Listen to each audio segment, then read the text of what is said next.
self-venting cans and a little bit more splash than go right there. Yeah, he's slipping and sliding right there. Can't get any traction. Yeah, you know, it doesn't have to be completely full right there because we know they can go about 80 laps on fuel, and that was 60-something to go. And now Tony Stewart has gone a lap down as they push him onto pit road during this caution for smoke from the back of David Rudiman's car. I mean, Darrell, there's just so many differences in how you crank a car with this electronic fuel injection versus a carburetor. You don't pat the throttle, it does no good. There's just so many things. And part of it is a learning experience. Last week at Daytona, you're wide open all the time. Here, part throttle and on and off the gas, and now we got this. Working the 6th caution of the race with 63 laps to go. Tony Stewart makes it to a stop in his pit. I think everybody's in the same boat, Larry. They would run around and do something, but I don't think they really know what to do. And you can see a lot of attention being paid to the top. The engine is cranking, but will not fire. A lot of attention being paid right there because that's where that ECU box that controls the electronic fuel injection. You can see one of the mechanics working in that area.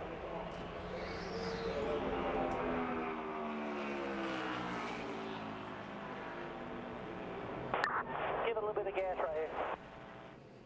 Well, there's a specific shutdown and restart procedure to re-energize that box and the fuel pumps. And if they can't get it cranked, they may have to go behind the wall and hook the computer to it to try to diagnose exactly what's going on. All right, we listened in to Tony Stewart and team as they try to diagnose this. Well, I shut it off to save fuel, and I turned it back on, and it won't fire now. I've cycled the whole power off and on. I can't get it to do anything. Both batteries, switch batteries. Work continues as Stewart's car remains motionless on pit road, 2 laps down. And it's frustrating because you really don't know what to do. It's all new to these teams. Electronic engine management. Time now for our 5-hour energy. Big move of the race. Kevin Harvick harassed Kyle Busch lap after lap after lap until this. Going off in the corner, Busch locks up the brake, and Harvick gets the lead. Kevin Harvick is our race leader under caution from Denny Hamlin, Brad Keselowski, Marcus Ambrose now up to 4th, and Greg Biffle. Chris? Yeah, Mike, really the race 3 stages. Kevin Harvick dominating the first portion, Jimmy Johnson in the middle. We saw Kyle Busch, and now it's been a scramble with Harvick back out in front after Martin Truex. And we saw the problems with Tony Stewart. Michael, how do you relate that to the car we might drive on our own? It's equivalent to the check engine light coming on, Chris. I never know what the heck that means. Sometimes my car won't go when it's on, though, and that's what these teams are faced with. This EFI, electronic fuel injection, is all new to them. So when something goes wrong, you just turn batteries off and switch things around and see if it'll go again. We saw with Martin Truex Jr., Michael Waltrip Racing, the fuel being splashed around. Let's check on fuel strategy, and we'll start with Chris Devoda. Chris, the driver working hard in the car, Kevin Harvick, but the fingers are flying atop the pit box. Shane Wilson, the crew chief, and the engineers, because they don't know if they can make it the distance. Before this caution came out, they thought they were 9 laps short. They didn't come in because they couldn't afford the track position. Shane Wilson is hoping his driver could save that much. Dick. Marcus Ambrose, car number 9, short on fuel. They're going to need another pit stop. Matt. Yeah. And the 11 of Denny Hamlin, basically Darian Grubb told him, what I need you to do is to basically give me a pause on the front stretch and back stretch every time to try to save fuel. They feel like they're very close, Steve. And Matt, Jimmy Johnson battling back from that loose wheel on lap 132, saying the car is really coming to me. Chad Knaus's message is the same thing: save, save, save. My understanding is you can do all those things. That's what we used to do. My understanding is with the mapping in that box, the engine only uses what fuel it needs. You have a cutoff system in the box. It tells the engine it doesn't need fuel. It's all on throttle position. So I think all that stuff they're going through now is really a waste of time. But I do think off the throttle, still, even with the fuel injection, is going to save you some fuel. It might. Tony Stewart back in the race, 2 laps down. 59 to go when we get the green flag. Harvick and Hamlin on the front row. Keselowski with Ambrose, Biffle and Edwards, Johnson and Newman, Regan Smith and Jeff Gordon, the top 10. Here we go.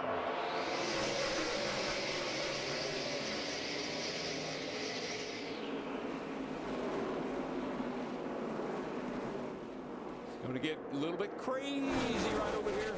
Advantage Hamlin.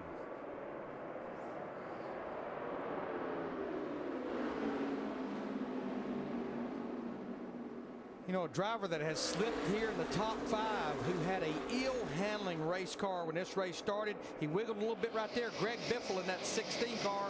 But now he's got pressure from Marcus Ambrose in the 9. Dick Berggren talked about Marcus, possibly another pit stop to get to the end. Watch that 9 car or 99 car right there, that yellow car. He has really found his legs too, Larry, and he's up there now. Edwards Subway Ford on the march, 6th place. Right behind Ambrose, who wiggles just a bit. And for Marcus Ambrose and all his followers in the Aussie V8 Supercar Series, Ford at Clipsal, 1-2 today. Holden won yesterday in the season opener.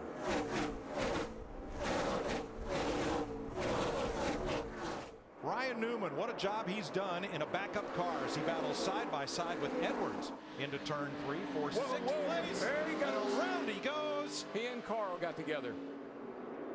Caution. Yellow is out. Yellow is out.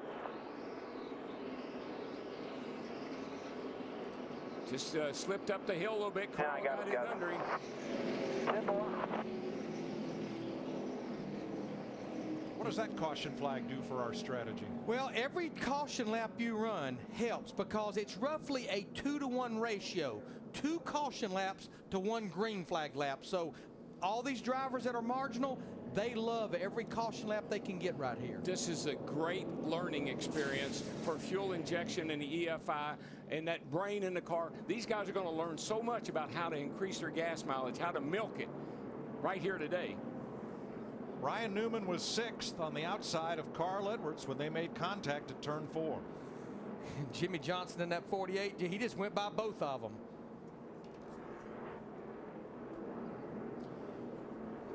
And here's a look from the blimp, top of your screen, entering turn 3. Yeah, just side by side. They're hard to stay down on the bottom. Carl gets a little wiggle, and then the 39 car, Newman on the outside, he made a little contact, and around he went.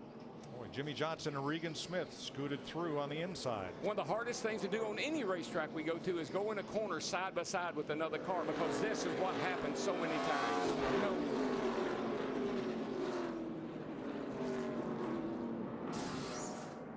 Mike, Ryan Newman had 4 consecutive top 5 finishes here at Phoenix coming into this race. Gonna be tough to keep that streak going. Newman to the pits along with Bobby Labonte, who was the last car on the lead lap. see any damage on the right front fender of Carl? It looks it's wrinkled a little bit. And Jeff Hammond had quite a viewpoint on that one. Yes, I did, Mike. We just got here just outside of turn 4, watching the cars come through on the restart, and everybody's just pushing and shoving, and all of a sudden we saw the 39 car go around covered in tire smoke. Everybody here watching the race, and this part of the racetrack, because it's getting so slick, we talked about it all day long. Everything that's happening here, you see the guys, you hear them picking the throttle up and really starting to get really aggressive late in the race. It's right now, it's go time. You can really feel it here off of turn 4. I tell you something else. I don't like that fender on that 99 car either, Jeff. That thing is all wrinkled up and down on the tire. There's Jeff Hammond making his arrival, just as Ryan Newman made his arrival with the turn 4 wall. I'm like you, Darrell. On the 99 cars, we see Ryan Newman back on pit road, still on the lead lap. Carl Edwards' right front fender may not be rubbing now, but when it starts traveling up the speed, may be an issue there.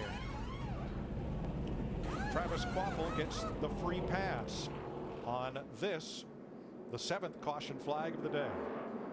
Next week, NASCAR on Fox heads for Vegas. I say take a chance and see what happens. Listen, we're in Las Vegas, man. You got to roll the dice. You got to gamble a little bit. I like it. Roll the dice. All right. Ready to race in the Nevada desert.